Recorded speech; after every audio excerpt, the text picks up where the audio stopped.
Nós já estamos de volta e agora neste bloco vamos falar da nossa saúde bucal. Gente, quando por algum motivo nós perdemos um ou mais dentes, vem aquela dúvida sobre o que fazer, né? Qual o procedimento para substituir aquela falha na boca, né?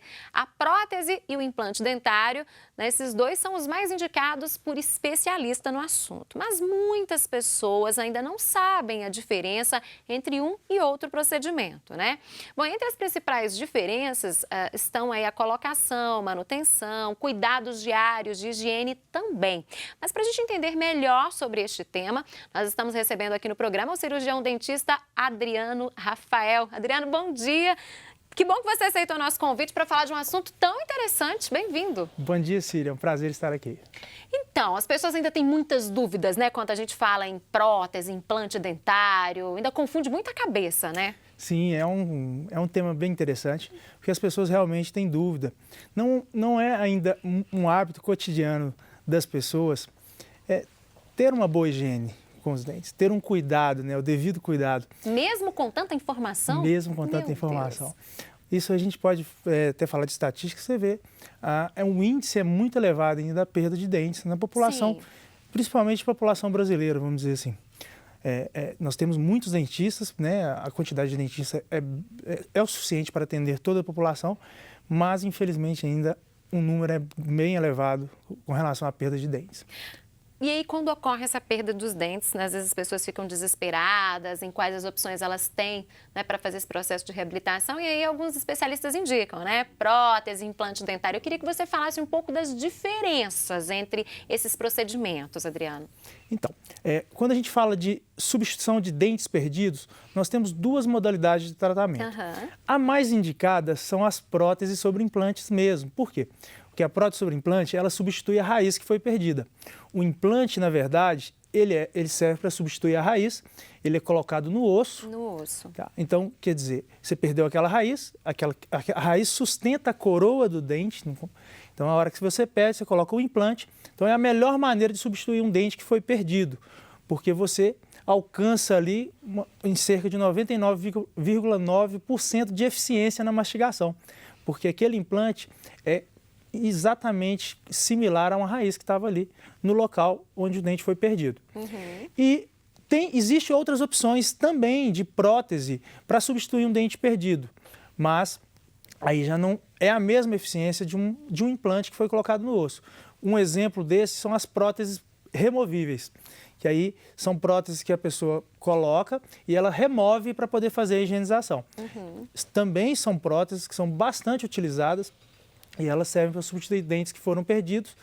E as próteses também fixas, que são próteses que são menos indicadas hoje em dia. Por quê? Quando você perde um elemento dentário e você vai colocar uma prótese fixa, você acaba sacrificando os elementos que estão do lado. Acaba sacrificando os outros dentes. Os outros dentes. Uhum. Por quê? Você vai fazer uma ponte, então para essa ponte ter uma instabilidade, você tem que desgastar os dentes que são do lado do dente que foi perdido. Então, hoje em dia, está muito em desuso esse tipo de tratamento. Então, hoje as pessoas, né, nós dentistas, os profissionais da área, preferem realmente ou fazer um implante ou até mesmo fazer uma prótese removível que não tem uma eficiência mastigatória tão grande. Mas você não desgasta o dente que está do lado, sacrifica um dente sadio para fazer uma prótese. Uhum. Até mesmo para o paciente, por exemplo, e se preparando financeiramente para no futuro fazer um implante. Mas no caso do implante dentário, tem alguma contraindicação, algum perfil de paciente que não pode receber esse implante? Há casos nesse sentido? Há casos nesse sentido, sim. Então, por exemplo, o paciente que vai ser submetido à cirurgia de colocação de implante, primeira coisa que tem que ser avaliada é se o paciente tem a saúde em perfeitas condições.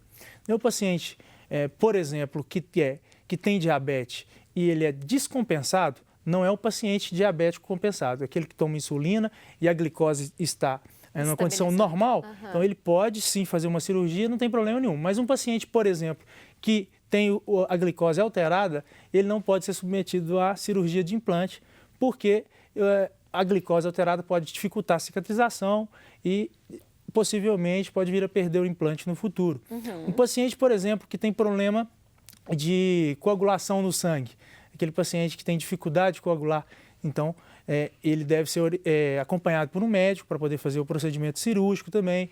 Pacientes que têm problema de pressão. Então, na verdade, a contraindicação mesmo é quando o paciente não tem a saúde em condições perfeitas. Tem esses problemas no histórico de saúde. Isso, então já. Exatamente. Mas, se o paciente, por exemplo, ele foi detectado algum problema e ele faz o tratamento, o acompanhamento médico, e ele volta a ter a saúde normal, ele pode ser submetido à cirurgia de implante. E a saúde bucal também tem que passar por uma avaliação? Eu falo em gengiva, se o paciente teve uma perda óssea. Sim, é claro. Quando o paciente, quando você vai fazer um implante em um paciente, existem várias modalidades de implante. Por exemplo, pacientes que têm problema periodontal, que são aquela doença que acomete a gengiva e o dente. Então, são as bactérias virulentas que desgastam ali a superfície do osso, que dá suporte ao dente, e a pessoa perde o dente praticamente inteiro. Então, ele não teve cárie, não teve nada, mas ele começa a ter mobilidade e perde o dente. Então, a pessoa, por exemplo, que tem essa predisposição a ter esse tipo de bactéria que tem uma virulência muito grande, se ela for submetida à cirurgia de implante e não for bem planejado, por exemplo, ela pode ter, ao invés de uma periodontite, que acomete o periodonto, que sustenta o dente, ela pode ter uma perimplantite, que ela acomete o osso que suporta ali o implante. Então, no futuro, se ela não for bem planejado, for bem estruturada, ela pode perder os implantes.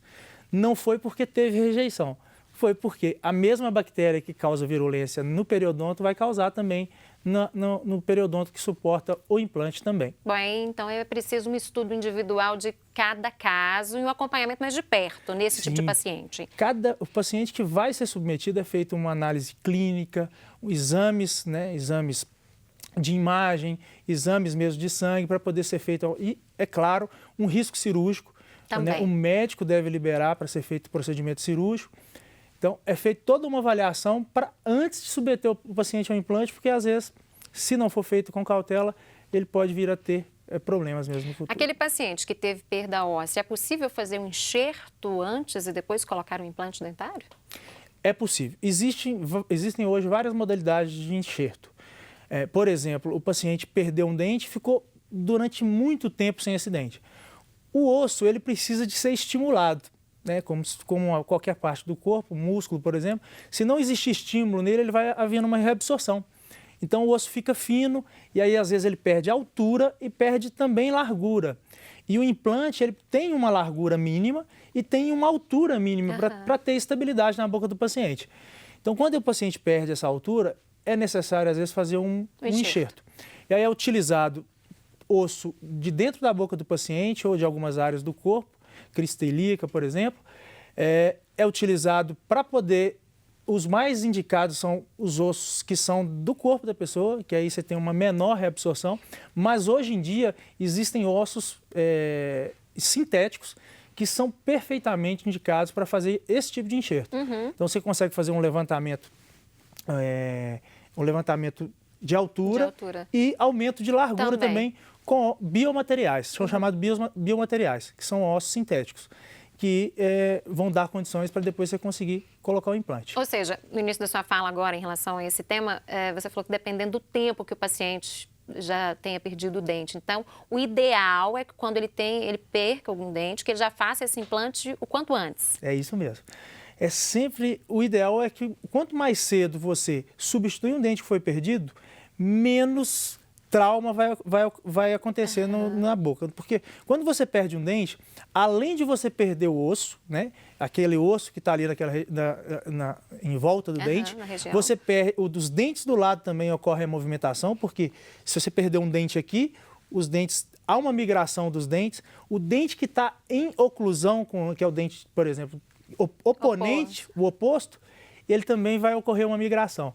Então, ocorre várias mudanças na boca e depois vai dificultar a colocação dos implantes. Ou seja, é melhor resolver tudo de uma vez para evitar outros problemas, o né, ideal doutor? é resolver o mais rápido possível. Tá certo. Agora, aquelas pessoas que já usam dentadura, popularmente conhecida assim, né? Muitas pessoas usam e tudo mais, elas podem substituir essas dentaduras por um implante dentário? Há essa possibilidade? Há essa possibilidade. Então, a primeira coisa a ser avaliada é o que a gente falou anteriormente, é a saúde da pessoa. Sim. A pessoa estando com a saúde em perfeitas condições, a gente vai fazer um exame radiográfico e um exame tomográfico. E esse exame a gente vai conseguir avaliar a quantidade de osso, que é altura e largura de osso. Se a pessoa tiver largura ideal e altura ideal, você pode colocar, a média é 6 a 8 implantes na arcada superior e de 6 a 5 implantes na arcada inferior, e pode usar uma prótese fixa, com 12, 10 dentes, geralmente. É possível fazer os dois procedimentos nesse É caso, possível então? fazer os dois procedimentos. Geralmente, você pode fazer um procedimento imediato, que é a colocação dos implantes, e logo depois, 24 horas depois, uma prótese imediata, ou aguardar o tempo mesmo de osseointegração, que são 90 dias no mínimo, e fazer a instalação das próteses definitivas. Queria que o senhor falasse um pouco, né, sobre esse procedimento de colocação do implante dentário. Como que é? Tem várias etapas? Qual que é o tempo? Então, na verdade, a gente faz um planejamento. Então, através dos exames radiológicos e tomográficos e um modelo de estudo, você vai fazer um planejamento. Porque o implante ele tem que ser colocado na condição perfeita, mais ou menos onde estava a raiz do dente. Uma posição tridimensional. Então, para a gente conseguir fazer esse posicionamento, é necessário um planejamento prévio. Então, um modelo de estudo, seleção do implante adequado para aquela região, altura e largura do implante. E, a partir disso, você vai fazer a cirurgia, colocar o implante, e aí o profissional pode decidir se ele quer colocar imediatamente após a colocação do implante uma prótese provisória, ou se ele vai deixar o paciente aguardar o processo de osseointegração, que é entre 90 dias mais ou menos. Então, colocou o implante, aguarda 3 meses e aí sim inicia o processo de confecção da prótese. Então, são duas modalidades: colocação de implante em uma prótese imediata ou colocação de implante, aguardar o processo de osseointegração e aí sim iniciar a confecção das próteses definitivas. Você citou rapidamente, queria que você explicasse. Muita gente fala de rejeição. Há casos nesse sentido que o paciente realmente perde o implante? Tá, aí a rejeição, vamos falar, é um tema bem interessante também, que todo mundo fala assim, Muita gente pergunta. Meu implante rejeitou, perdi o implante. O que é isso? Então, o que é isso? Na verdade, o corpo não rejeita o implante. Não tem isso? Não tem isso. O termo não é rejeição. Eu acho que o termo mais adequado é houve uma falha no processo da cirurgia, da colocação. Houve uma falha. Mas não, o corpo não rejeitou, porque o titânio, desde a época da década de 90, de 80, que iniciou os estudos de colocação de implante, o corpo não rejeita. Se você colocar uma peça de titânio no seu joelho ou uma prótese de titânio em qualquer área do seu corpo, não há rejeição. Não há rejeição. O que há é infecção. Por exemplo, se a cirurgia, às vezes, quebrou a cadeia séptica, houve uma contaminação cruzada ou qualquer tipo de contaminação, ou o paciente, às vezes, não fez a utilização dos medicamentos adequados, então se instalou uma infecção naquela região e aí aquela infecção não vai deixar ocorrer essa integração. Então, o paciente perdeu o implante, sim, mas não... Pela infecção. Pela infecção, mas não pela rejeição. Então, a rejeição do implante não existe. Existe ocorrer algum problema durante o processo ali de fazer o implante que vai acarretar essa perda, entendeu? Então, o paciente tem que ter alguns cuidados pré-operatórios e depois também. Sim. Os cuidados necessários são, alguns pacientes vão ter que fazer uso de antibióticos antes da cirurgia e também após a cirurgia, antissépticos bucais que têm um largo espectro de... eles vão matar germes e bactérias durante um período maior. Então, esses cuidados são muito importantes para não ocorrer essa infecção. Outra coisa que faz com que as pessoas percam o implante também é posicionamento inadequado dos implantes. Então, você posiciona o implante numa região, às vezes, que tem pouco osso, ou você distribui de maneira inadequada os implantes na arcada. Então, ficam poucos implantes para muitos dentes. Por isso esse planejamento aí é essencial. Por isso o planejamento é essencial. Mas, se for bem feito e bem planejado, dificilmente vai ocorrer alguma perda na boca do paciente. Agora, doutora Adriana, uma dúvida aqui da Sueli Barbosa, do bairro Santa Inês, e eu acredito que essa é a dúvida também de muitos telespectadores, viu? Ela está perguntando o seguinte: quero colocar um implante, mas tenho medo da dor. Ela está falando que precisa, na verdade, mas está com muito medo dessa dor. E aí, dói muito? Porque é uma cirurgia, a gente pode falar assim? É uma cirurgia. Então, hoje existem vários artifícios para minimizar problemas relacionados à dor, medo de dentista. Vou dar um exemplo de alguns. Um dos principais exemplos é hoje fazer a cirurgia sobre o paciente sedado. Sedado, ele está consciente, ele vê, mas houve uma sedação, ele está meio sonolento, vamos dizer assim. Ele vê os procedimentos, eu consigo pedir para o paciente abrir a boca, ele ouve, ele abre a boca, mas ele não consegue ter aquela percepção do que está acontecendo. É como se ele estivesse levemente dormindo. Então, o paciente fica tranquilo durante todo o procedimento. O médico anestesista acompanha todo o procedimento, desde o início até o fim da cirurgia. A partir do momento que ele tira o medicamento do paciente, ele vai voltando à consciência em poucos minutos. E também vai tomar remédio para dor depois. E lógico. Claro. Então, nesse momento da cirurgia, por exemplo, que é o maior medo das pessoas, olha, nossa, vai doer, ele não sente nenhum incômodo, porque ele tá ali quase que inconsciente. Está sedado, né? Ele está sedado. Pois é, mas e aquelas pessoas que precisam de fazer vários implantes? O indicado é fazer mais de um? Não, o indicado é fazer de uma vez. Todos. Então, qual que é o procedimento? Se a pessoa vai fazer um implante na boca toda, se for 10, se for 8, que seja a quantidade, é que faça uma cirurgia. Então, a gente seleciona esse paciente para poder ficar, por exemplo, uma parte da manhã, uma parte da tarde, e ele passa aquele período no consultório para fazer todo o procedimento cirúrgico de uma vez. De uma vez só. Porque aí o médico que vai acompanhar também, ele acompanha só naquele dia. Então, geralmente é feito em uma sessão o procedimento cirúrgico inteiro. Tá certo. Adriano, agradeço muito a sua vinda aqui no programa. Foi um bate-papo bem bacana, bem esclarecedor, né? Muito obrigada e um ótimo dia para você. Obrigado a vocês. Você aí de casa, continue conosco. Nós vamos fazer uma pequena pausa aqui no nosso programa, um rápido intervalo. No próximo bloco, continuamos a falar sobre saúde. O tema é AVC, acidente vascular cerebral. Não saia daí.